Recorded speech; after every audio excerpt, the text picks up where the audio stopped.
Assalamualaikum warahmatullahi wabarakatuh. Welcome back to my YouTube channel buat teman-teman yang sudah setia menemani saya di channel YouTube ini. Dan welcome buat teman-teman yang baru gabung. Kali ini kita masuk lagi pada seri kuliah matematika. Nah, apa yang akan kita bahas pada pertemuan kali ini? Simak terus ya videonya. Pada kesempatan kali ini kita akan membahas mengenai aljabar Boole. Ya, apa itu aljabar Boole? Aljabar Boole diperkenalkan pada abad 19 oleh George Boole sebagai suatu sistem untuk menganalisis secara matematis mengenai logika. Aljabar Boole didasarkan pada pernyataan logika yang bernilai benar atau salah. Aljabar Boole ini menjadi alat yang sangat ampuh untuk merancang maupun menganalisis rangkaian digital. Nah, pasti yang lain pada penasaran maksudnya menganalisis rangkaian digital itu seperti apa. Nah, sebentar kalian akan melihat maksud dari rangkaian digital itu seperti apa. Untuk itu tetap saksikan videonya sampai selesai ya. Nah, di dalam pernyataan logika atau mengaplikasikan aljabar Boole, kita membutuhkan hukum logika dan teori logika. Apa saja hukum logika dan teori logikanya? Yuk sama-sama kita bahas. Nah, sebelum itu, dalam aljabar Boole, baik konstanta maupun nilai suatu variabel hanya diizinkan memiliki dua kemungkinan atau dua kemungkinan harga ya, atau istilahnya biner, yaitu 0 atau 1. Variabel aljabar Boole sering digunakan untuk menyajikan suatu tingkat tegangan pada terminal suatu rangkaian. Nanti kalian akan lihat contohnya. Kemudian aljabar Boole lebih cocok digunakan untuk rangkaian digital dibandingkan dengan aljabar lainnya. Namun, aljabar Boole ini juga menggunakan beberapa hukum dan teori yang ada pada aljabar biasa. Untuk itu, tetap saksikan dan simak baik-baik ya. Nah, kita masuk ke hukum logika. Apa saja hukum logika yang kita terapkan dalam aljabar Boole? Yang pertama ada hukum komutatif. Di mana hukum komutatif itu diantaranya atau contohnya A tambah B sama dengan B tambah A, atau A kali B sama dengan B kali A. Jadi walaupun dipertukarkan nilainya tetap sama, asalkan dengan syarat operasinya itu sama. Selanjutnya hukum asosiatif. Jadi hukum asosiatif ini adalah pengkelompokan, di mana teman-teman bisa lihat untuk A tambah B tambah C ini kita bisa kelompokkan menjadi A tambah buka kurung B tambah C tutup kurung, atau setara ya dengan buka kurung A tambah B tutup kurung ditambah C. Jadi kita bisa mengelompokkan. Atau dalam operasi perkalian A kali B kali C kita bisa kelompokkan sebagai berikut. Selanjutnya hukum yang ketiga yaitu hukum De Morgan atau hukum inverse atau kebalikan, di mana A plus B ya, dimana di sini ciri khasnya ada garis di atas variabelnya atau biasa kita sebut dengan note ya. Jadi A tambah B, A tambah B itu sama dengan note A kali note B. Kemudian begitupun untuk A kali B ya. Note A kali B itu sama dengan not A ditambah B. Mengapa?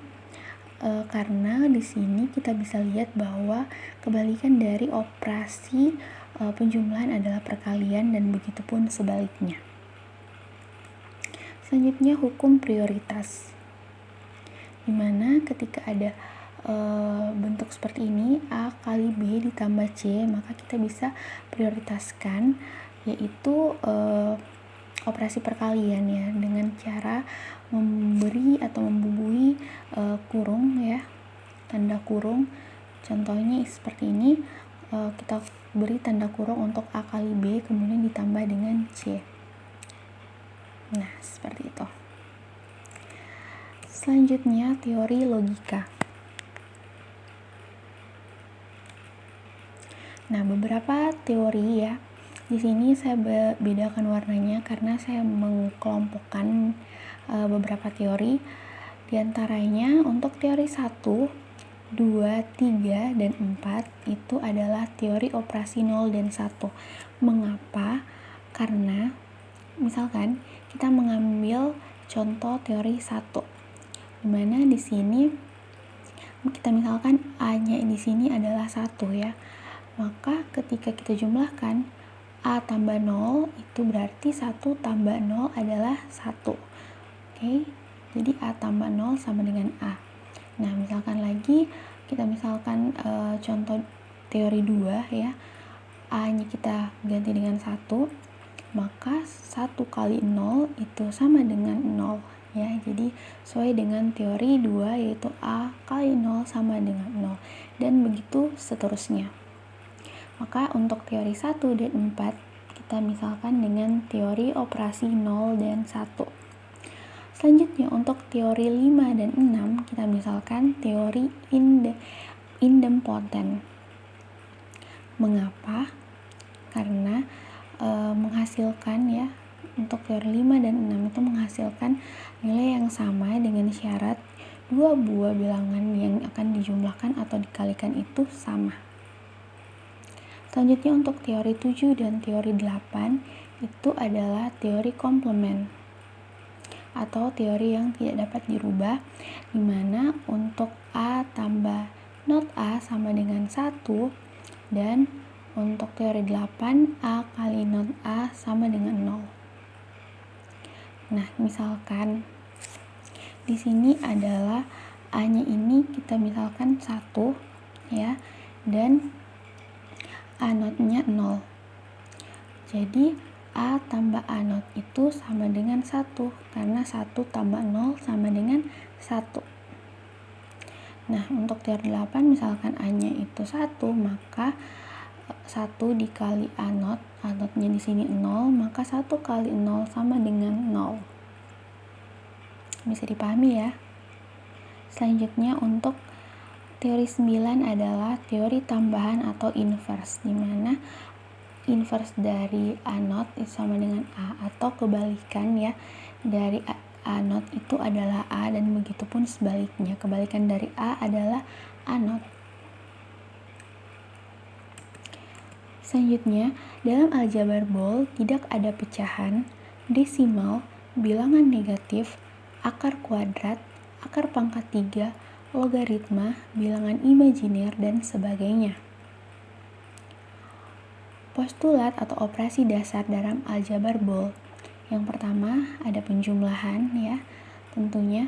Jadi penjumlahan logika atau biasa disingkat atau biasa disimbol dengan OR atau OR dengan simbol operasi penjumlahan atau tanda plus. Jadi untuk penjumlahan dimisalkan dengan istilah OR atau OR. Yang kedua adalah perkalian logika atau biasa disimbolkan atau disingkat atau diistilahkan dengan AND dengan simbol operasi titik ya, tanda titik atau tanpa tanda sama sekali. Selanjutnya yang ketiga adalah komplementasi atau NOT ya, atau istilahnya itu NOT atau NOT, atau juga biasa istilahnya itu adalah inverse dengan simbol operasi garis di atas variabel. Oke. Selanjutnya, aturan operasi OR atau OR, AND, dan NOT pada dua tingkat ya, untuk logika 0 dan 1 dapat dirangkum sebagai berikut. Nah, ini sudah dibahas juga ya sekilas di awal tadi terkait hukum dan teorem logikanya ya. Teori logikanya, nah di sini ada OR, AND, dan NOT. Untuk OR itu adalah operasi penjumlahan, AND adalah operasi perkalian, dan NOT adalah inverse. Aljabar Boole dapat digunakan sebagai salah satu cara untuk menganalisis rangkaian logika dan menyatakan operasinya secara matematik, terutama untuk mendapatkan konfigurasi rangkaian yang paling sederhana. Nah, ini adalah beberapa teorema dari aljabar Boole ya, sudah dibahas juga di awal tadi.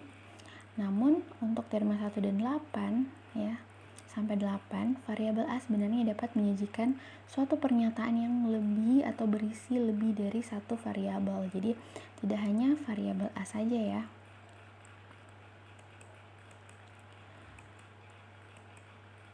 Oke, jadi ini adalah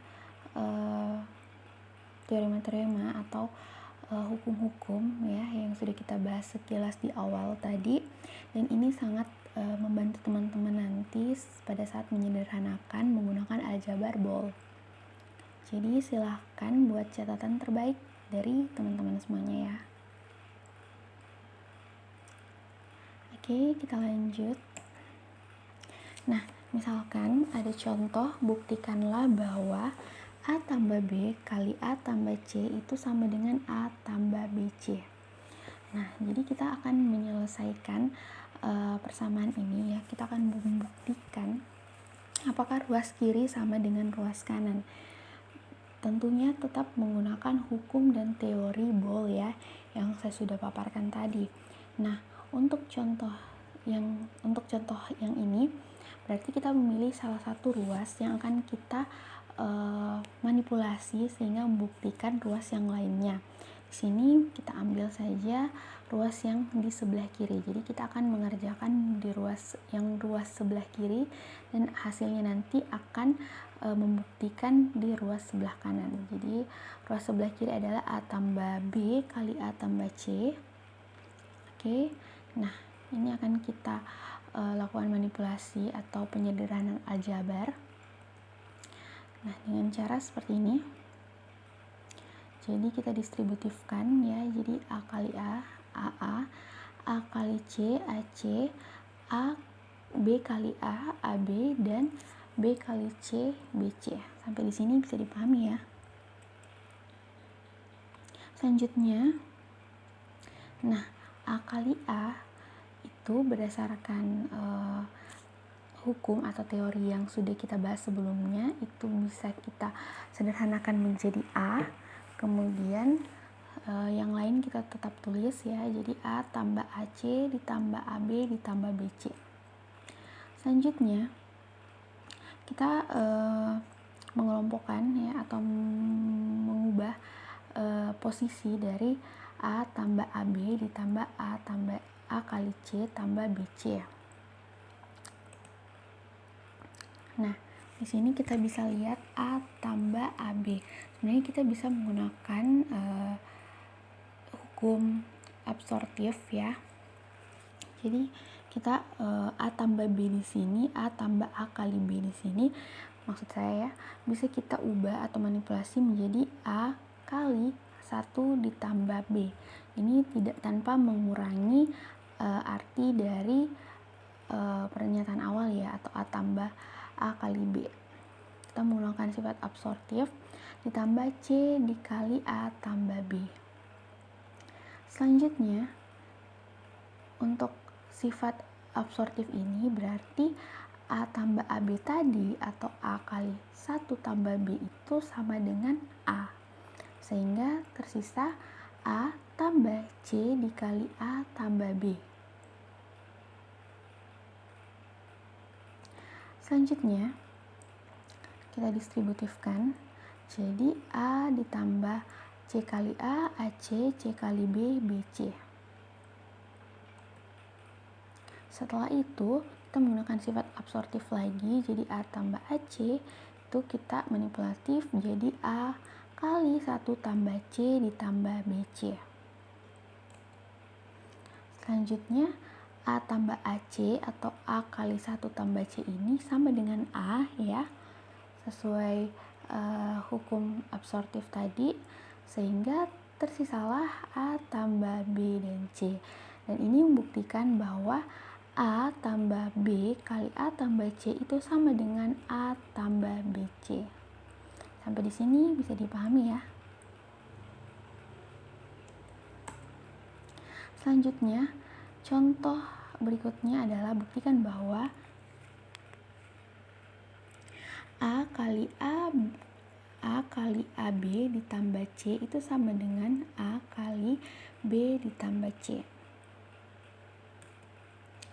Jadi yang pertama, kita mengerjakan yang di ruas kiri ya.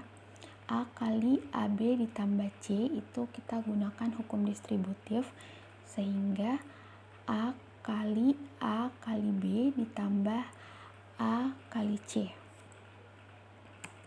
Selanjutnya kita menggunakan hukum asosiatif. Jadi di sini A kali A ini ya kita gabungkan atau kita kelompokkan menjadi A kali A dalam kurung kali B ditambah A kali C. Selanjutnya A kali A ini berdasarkan teori ya yang ada itu adalah A, sehingga tersisa A kali B ditambah A kali C. Selanjutnya kita kelompokkan kembali A dengan A ya, karena memiliki operasi yang sama, sehingga kita bisa gabungkan, sehingga A kali A itu sama dengan A, sehingga tersisa A kali B ditambah C. Jadi terbukti ya bahwa A dikali AB ditambah C itu sama dengan A dikali B tambah C. Nah, dalam meminimalisasi rangkaian logika, realisasi rangkaian logika dengan fungsi tertentu dari suatu pernyataan logika pada umumnya tidak unik. Artinya, ada bermacam-macam konfigurasi rangkaian dengan fungsi yang sama. Tentu saja bisa dipilih cara ataupun konfigurasi yang paling sederhana. Salah satu cara penyederhanaan rangkaian logika tersebut adalah metode analitis dengan menggunakan teorema-teorema aljabar Boole. Nah, contohnya seperti ini. Jadi, apakah fungsi rangkaian berikut sama? Analisislah. Rangkaian manakah yang lebih sederhana? Apakah gambar di atas atau gambar yang di bawah? Teman-teman bisa lihat, makanya untuk aljabar Boole ini sangat erat kaitannya dengan rangkaian digital. Seperti itu. Namun untuk video kali ini kita akan kita hanya melihat sekilas bagaimana bentuk dari rangkaiannya.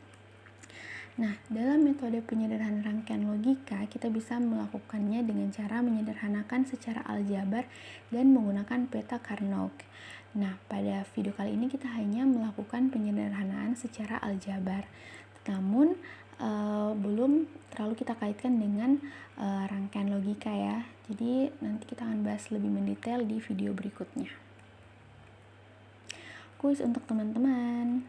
Silahkan dikerja ya. Oke.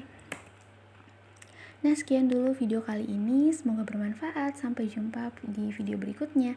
Assalamualaikum warahmatullahi wabarakatuh.